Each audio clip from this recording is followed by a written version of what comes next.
Assalamualaikum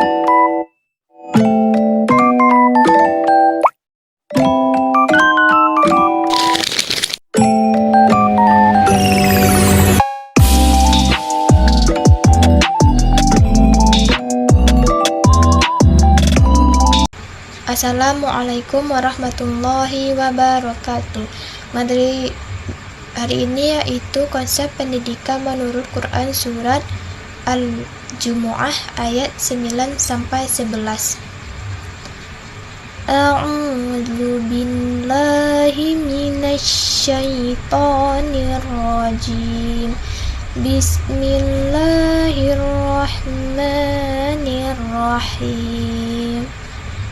Ya ayyuhalladzina amanu idza nudiya lis-sholati min yaumil jumu'ati fas'au ila dzikrillahi wa dzarul bai'.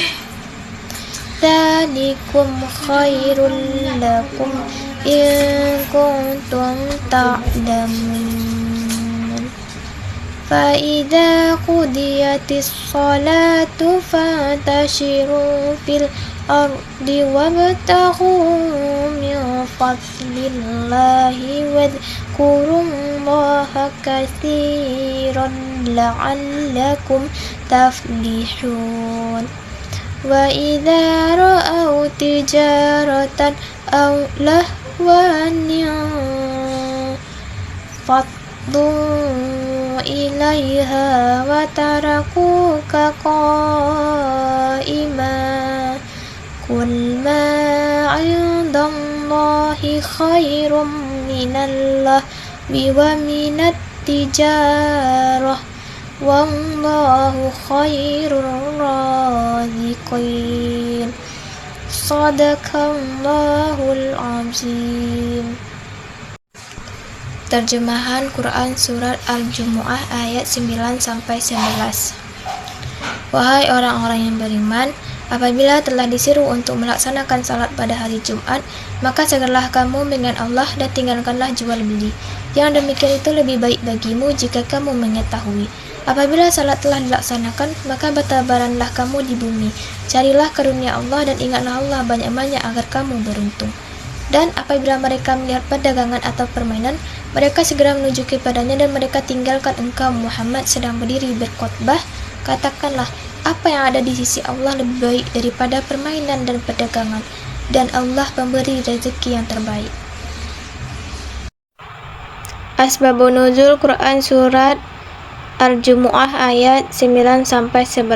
Imam Bukhari, Muslim dan beberapa muhaddits lainnya meriwayatkan sebuah hadis yang menjadi sebab turunnya ayat ini. Diriwayatkan dari Jabir bin Abdillah bahwa pada suatu hari Jumat, ketika Rasulullah sedang berdiri memberikan khutbah, tiba-tiba datanglah rombongan kafilah dagang dari Syam yang membawa berbagai komoditas perdagangan. Mendengar kedatangan kafilah tersebut, sebagian besar jamaah yang sedang mengikuti khutbah Jumat berhamburan keluar meninggalkan masjid untuk menyambut dan bertransaksi dengan kafilah dagang tersebut. Dalam riwayat yang lebih detail disebutkan bahwa hanya 12 orang yang tetap bertahan bersama Nabi di masjid. Ibnu Abbas memperkuat riwayat ini dengan menambahkan bahwa kafilah dagang tersebut dipimpin oleh Dihya al-Kalbi, seorang sahabat Nabi yang baru kembali dari Syam. Pada masa itu, kondisi perekonomian masyarakat Madinah sedang dalam keadaan sulit, sehingga kedatangan kafilah dagang menjadi peristiwa yang sangat ditunggu-tunggu oleh masyarakat. Ditambah lagi, kedatangan kafilah tersebut disambut dengan bunyi tabuhan gendang dan seruling sebagai tanda sukacita, sehingga banyak orang yang tergiur dan meninggalkan masjid. Merespon peristiwa tersebut, Allah Subhanahu wa Ta'ala menurunkan firman-Nya dalam Quran surah Al-Jumu'ah ayat 11 yang berisi teguran kepada kaum yang beriman yang meninggalkan khutbah Jumat karena tertarik dengan perdagangan. Sementara ayat 9-10 yang menjadi fokus kajian ini diturunkan sebagai petunjuk umum tentang kewajiban sholat Jumat dan keseimbangannya dengan aktivitas duniawi.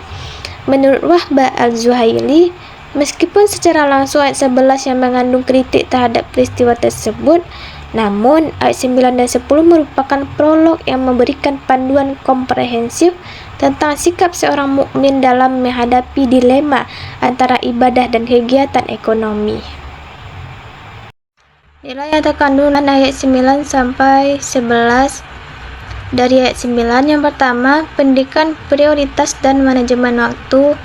Perintah untuk segera meninggalkan jual beli dan menuju salat Jumat ketika azan berkumandang mengajarkan nilai manajemen waktu yang sangat penting dalam pendidikan Islam. Seorang peserta didik muslim harus dididik untuk mampu menetapkan skala prioritas bahwa kewajiban terhadap Allah harus didahulukan di atas kepentingan materi dan duniawi.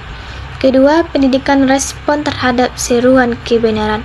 Kata Fas'al, bersegeralah, mengandung nilai pendidikan tentang pentingnya respon cepat terhadap seruan kebenaran.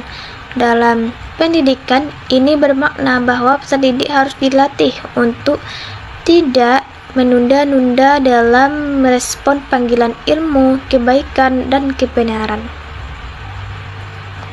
Yang ketiga, pendidikan tentang superioritas nilai spiritual atas nilai material. Kalimat zalikum khairun lakum, yang demikian itu lebih baik bagimu, mengajarkan nilai epistemologi pendidikan Islam yang sangat penting, bahwa tidak semua yang tampak menguntungkan secara material adalah yang terbaik.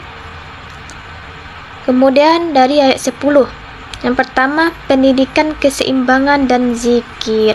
Setelah sholat selesai, umat Islam justru diperintahkan untuk kembali aktif bekerja dan mencari rezeki, dan perintah wazkurullah katsiran, ingatlah Allah banyak-banyak, yang disertakan bersama perintah mencari rezeki mengajarkan nilai integrasi spiritual dalam setiap aktivitas. Nilai pendidikan dari ayat 11. Yang pertama, kemampuan mengendalikan diri. Godaan duniawi, perdagangan yang menggiurkan, dan hiburan yang menarik memiliki daya tarik luar biasa yang mampu mengalahkan kewajiban spiritual.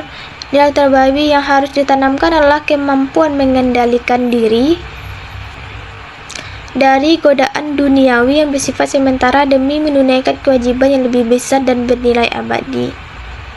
Yang kedua, pendidikan tentang adab dan hormat kepada guru atau pendidik. Ekspresi watarakuka kaiman, mereka meninggalkan engkau dalam keadaan berdiri, mengandung nilai adab yang sangat penting. Nilai terbaik yang bisa dipetik adalah bahwa adab kepada guru dan penghormatan terhadap majelis ilmu merupakan prasyarat utama untuk mendapatkan ilmu yang bermanfaat dan berkah.